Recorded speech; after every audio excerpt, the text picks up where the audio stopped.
Hello, my name is Tony Maida and I am an attorney with the Office of Inspector General.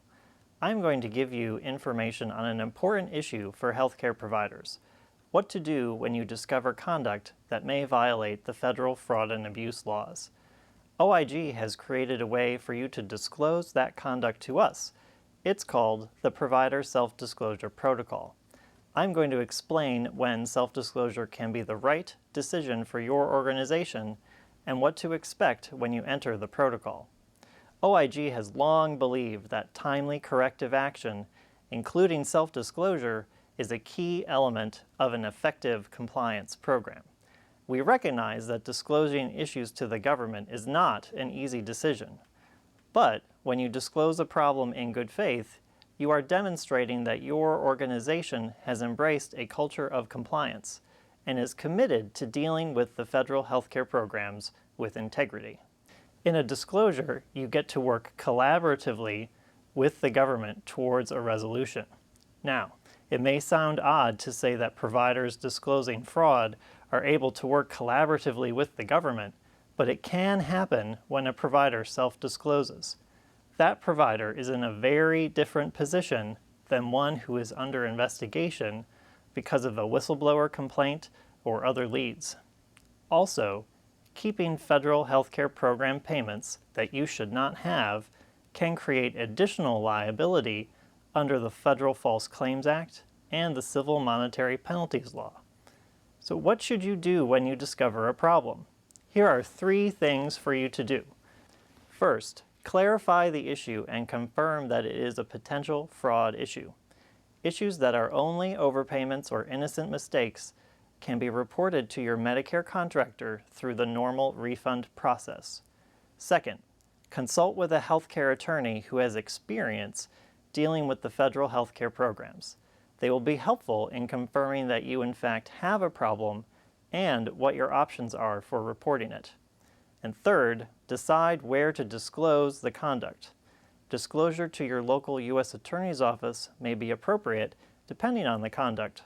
Also, CMS has created a disclosure process specifically for Stark Law violations, and OIG has its protocol. So here's how to self-disclose to the OIG.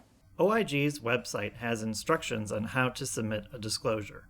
Since we created the protocol in 1998, many providers have used it.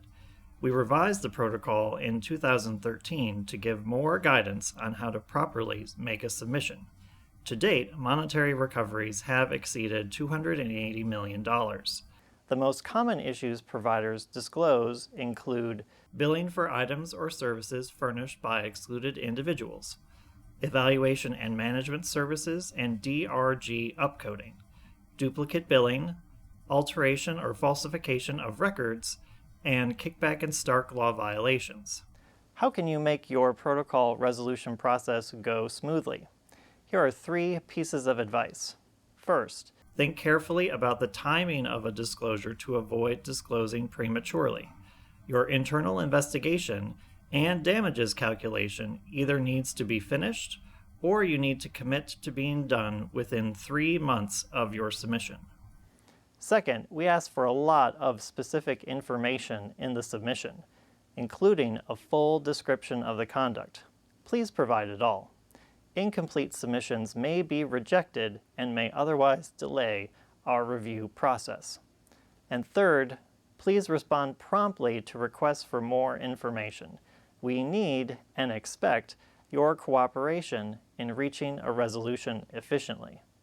The plan is for all disclosures to end in a settlement agreement, either a False Claims Act settlement with the Department of Justice and OIG, or a civil monetary penalty settlement with the OIG.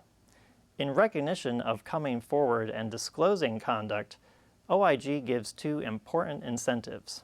First, providers generally are permitted to pay a lower settlement amount as compared to providers who do not self-disclose. Second, the OIG does not require a corporate integrity agreement as long as the provider has fully cooperated with the disclosure process. Disclosing a problem and working with the government to resolve it in a collaborative way shows that your compliance program is alive and well in your organization. The saying, "Actions speak louder than words," rings especially true here.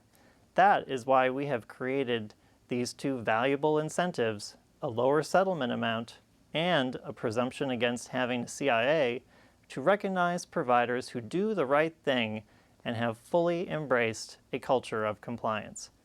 OIG is committed to working collaboratively with providers to resolve disclosed conduct. When we work together, we can strengthen the integrity of the federal healthcare programs.